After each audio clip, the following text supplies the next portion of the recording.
Top quality और consistent performance के लिए सिर्फ सिल्वर पंप नाम याद रखना।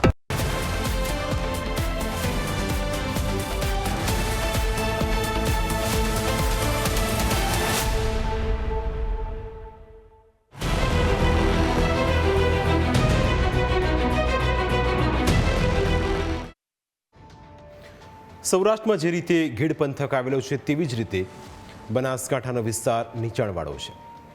બનાસકાંઠામાં પણ આ પહેલાં પણ પૂરની આફતો આવી ચૂકી છે. જ્યારે અહીં પૂર આવે છે ત્યારે લોકોનું જીવન ધોરણ 5 વર્ષ પાછળ ધકેલાઈ જાય છે. હજુ તો એક પૂરની આફતમાંથી બહાર ન આવ્યા હોય ત્યાં ફરી પૂર આવી જાય છે અને એટલા જ માટે બનાસકાંઠાની સ્થિતિ ખૂબ જ વિકટ છે. પરંતુ એક સમય એવો હતો જ્યારે બનાસકાંઠામાં વરસાદ ન હતો પડતો. આખા ગુજરાતમાં વરસાદ પડે પણ બનાસકાંઠામાં વરસાદ ન હતો પડતો અને તેના કારણે સૂકા દુકાળ જેવી સ્થિતિ રહેતી. પરંતુ હવામાન ફેરફારના કારણે હવે બનાસકાંઠા જિલ્લામાં વધુ વરસાદ પડે છે. આ વખતે પણ 7 અને 8 સપ્ટેમ્બરે ખૂબ જ ઓછા સમયમાં વધારે વરસાદ પડતા બનાસકાંઠાનું આખું ચિત્ર બદલાઈ ગયું. લોકોના ઘર અને ખેતરો બરબાદ થઈ ગયા. આકાશી દ્રશ્યોમાં જોઈ શકાય છે કે બનાસકાંઠામાં જ્યાં નજર કરો ત્યાં દૂર દૂર સુધી પાણી જ પાણી જોવા મળી રહ્યું છે. ખેડૂતોએ જ્યાં પાકનું વાવેતર કર્યું હતું તે પાક સંપૂર્ણપણે પાણીમાં ડૂબી ગયો છે. ખેતરો જાણે દરિયો બની ગયા છે. જો સ્થાનિક ઇતિહાસકારોની વાત માનીએ તો પહેલાંના સમયમાં બનાસકાંઠામાં પૂરની સ્થિતિ નહોતી સર્જાતી કારણ કે તે સમયે પાણીને વહેવાનો માર્ગ મળી રહેતો. પરંતુ સમય જતાં ઠેર ઠેર બાંધકામો થતા ગયા. ખેતરમાં પણ લોકોએ ઘર ચણી નાખ્યા અને તેના કારણે પાણીના વહેવાનો માર્ગ બંધ થતો ગયો. આ પહેલાં નર્મદા નહેર નીકળી એ નહેર નહોતી ત્યારે પાણીને એક નીકળવાનો અહીંથી એક માર્ગ હતો અને બધું પાણી વીડમાં જતું હતું. પણ વચ્ચે નહેર થઈ જવાથી હવે પાણીને નીકળવું ક્યાંથી? હવે આ તો ઠીક છે કે થરાદ વચ્ચે એક આ મોટું ટોડા તળાવ છે એટલે બધું પાણીનો એમાં નિકાલ થાય છે. નકા થરાદ પ્રાચીનમાં તો થરાદ આ ગામ વચ્ચે હનુમાન છે ત્યાં સુધી જ હતું, હનુમાનજીના મંદિર સુધી જ, બજાર વચ્ચે હનુમાન છે ત્યાં સુધી. હવે તો અત્યારે થરાદ આખું મેગા સેટ બની ગયું છે, મોટી સિટી બની ગઈ છે. એટલે જ્યાં ત્યાં માણસે મન ફાવે ત્યાં સોસાયટીઓ બાંધી, મકાનો બાંધ્યા, આવાસો બાંધ્યા. એટલે આનાથી કોઈ એ તાકીદ ન રાખી કે ચોમાસાના પાણીનો નિકાલ અહીંથી કઈ રીતે થશે અને કેવી રીતે થશે. સરહદી વિસ્તારમાં જમીનની વાત કરીએ તો અહીં ક્ષારવાળી જમીન છે. જમીનની નીચે મોટા પ્રમાણમાં ખડક આવેલા છે અને તેના કારણે પાણી જમીનમાં ઉસરતું નથી, જેના કારણે પાણીનો ક્યાંય નિકાલ થઈ શકતો નથી. ઇતિહાસકારોના પ્રમાણે નડાબેટનું રણ પહેલાં હકડો સાગર નામનો એક વિશાળ દરિયો હતો જે ઢીમા ગામ સુધી હદ ધરાવતો હતો. પરંતુ વર્ષો પહેલાં કુદરતી આફત જેવી કોઈ પરિસ્થિતિ ઊભી થઈ તેના કારણે દરિયાનું પાણી ધીમે ધીમે સુકાઈ ગયું અને એક દરિયો રણ પ્રદેશ બની ગયો. પરંતુ જે રણની વ્યાખ્યા કરવામાં આવે તો હકીકતમાં નડાબેટનું રણ નથી, કારણ કે રણની સાચી વ્યાખ્યા પ્રમાણે રણમાં રેતાળ જમીન હોય, ધોરાવાળી જમીન હોય, પરંતુ નડાબેટમાં એવું નથી. દેખાય ભલે રણ, પણ પગ મૂકીએ તો 400થી 500 ફૂટ જમીનમાં ઉતરી જવાય તેવી પરિસ્થિતિ સર્જાય તેમ છે.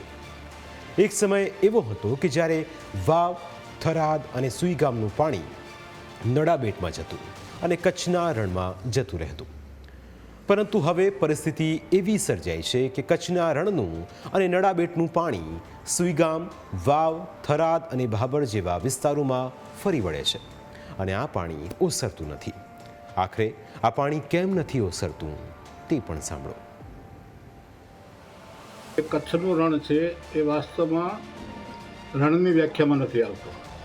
તમે ભારતનો નકશો જોશો તો એમાં બીજે બધે ડેઝર્ટ લખેલું આવે છે, જ્યારે અહીં તો ખાલી RAN રણ જ લખેલું હોય છે. એટલે એમાં શું છે કે એ સુઈગામ સુધી કે ઢીમા સુધી કે બેણપ સુધી પ્રાચીનમાં ઇતિહાસકારો એમ વાત કરે છે કે હકડો સાગર હતો અને કોઈ મહાન એવી કુદરતી દુર્ઘટના કે હોનારત કે ધરતીકંપો થઈ ગયા હોય હશે એટલે જેનાથી આ દરિયો આ બધું રણમાં પરિવર્તિત થઈ ગયું. આજે ત્યાંનું રણ આખું કાચું છે, કાચું છે એટલે જે કોઈ આવાગમન કરતા હોય કે ત્યાંની BSF હોય કે આ લોકોને ખ્યાલ હોય ક્યાંથી ક્યાં નીકળી શકાય છે, નકા જેને અહીંની ભાષામાં ગરેરા કહેવાય છે. ઉપરથી જમીન લાગતું હોય અને અંદર માણસ આખો નીચે ઉતરી જતો હોય, એટલે એ પાણી નથી ઓસરતું. એનું બીજું એક કારણ છે કે મોટે ભાગે આ બધો સ્ટોની પ્રદેશ છે. સ્ટોની એટલે આમાં વાવમાં તો 100% છે કે જમીનની નીચે પથ્થર પુષ્કળ છે. બનાસકાંઠામાં ઘણી જગ્યાએથી તો એવી પરિસ્થિતિ છે કે વર્ષ 2015 અને વર્ષ 2017માં આવેલા પૂરના પાણી પણ ઓસર્યા નથી અને તેના કારણે ઘણા ખેડૂતો ખેતી પણ નથી કરી શક્યા.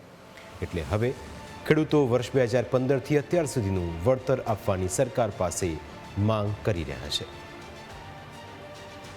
15થી કરી અને આજ સુધી એવી જમીન છે કે 3 તબક્કામાં છે. એક ગોમપાએ છે, એક ડેલા છે, એક ઓબડા ડેલા છે.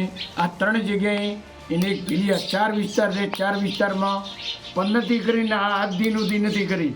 અને સરકારને એવું હતો રૂબરૂ આવી કેમેરાથી દેખે કે સ્ટ્રીટ લાઇટથી દેખે કે રૂબરૂ ટીમને મેલે કે આ 4 જગ્યાએ 15થી કરીને આજ સુધી ખેતી કરી નથી. એવી લગભગ 100 થી 150 હેક્ટર જમીન પડી છે બંજર. તો એમને 15થી કરીને આજ સુધી વળતર આપવું જોઈએ. બનાસકાંઠામાં મૂળ સમસ્યા હવે પાણીના ભરાવાની છે. હવે તેનો ઉકેલ શું છે તે એક મોટો પ્રશ્ન છે. આમાં 2 વિકલ્પ છે.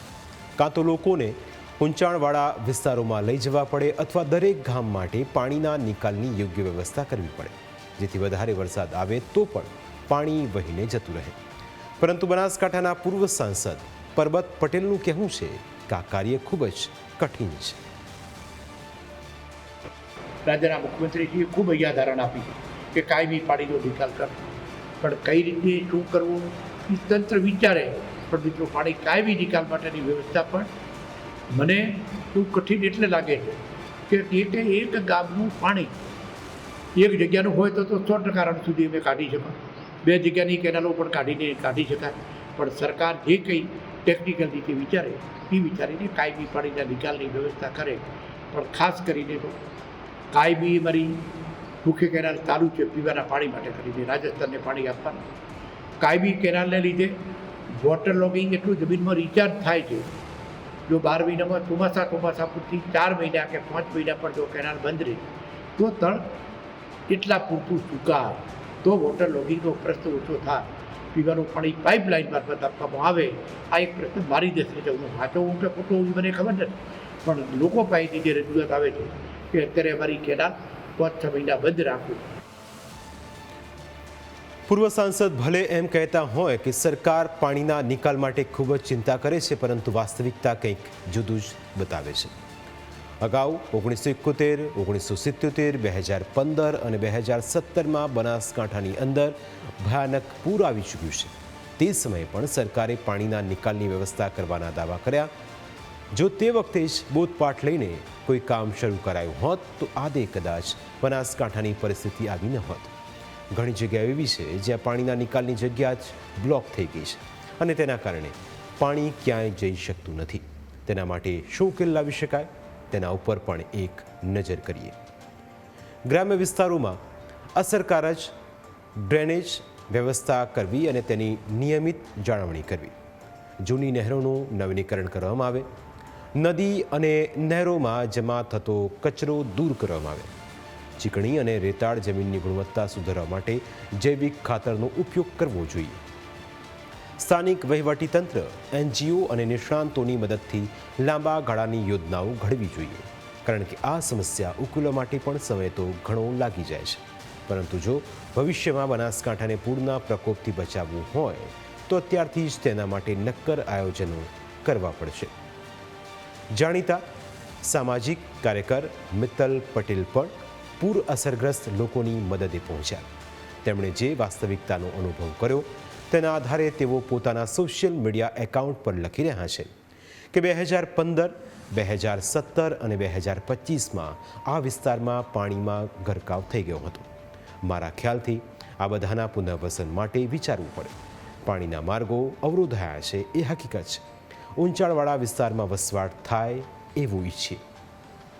મિત્તલ પટેલનું આ સૂચન સાચું જરૂર છે, પણ કેટલા ગામોના લોકોને ઊંચાણવાળા વિસ્તારમાં લઈ જવા, જ્યારે ગામે ગામ પરિસ્થિતિ ખરાબ હોય ત્યારે કોને લઈ જવા અને કોને ન લઈ જવા તે એક મોટો પ્રશ્ન ઉદ્ભવે. બીજું કે જ્યાં લોકોએ આખી જિંદગી કાઢી હોય તે ઘર અને તે જમીનો છોડવાનો જીવ પણ કોનો ચાલે, તે પણ એક વિચારવા જેવી બાબત છે. જો કે આજે નહીં તો કાલે આ સમસ્યાનો ઉકેલ લાવવો જ જોઈએ, અને જો બનાસકાંઠામાં પાણીના નિકાલની વ્યવસ્થા કરવામાં નહીં આવે તો તેના ગંભીર પરિણામો ભોગવવા પણ આપણે બધાએ તૈયાર રહેવું પડશે.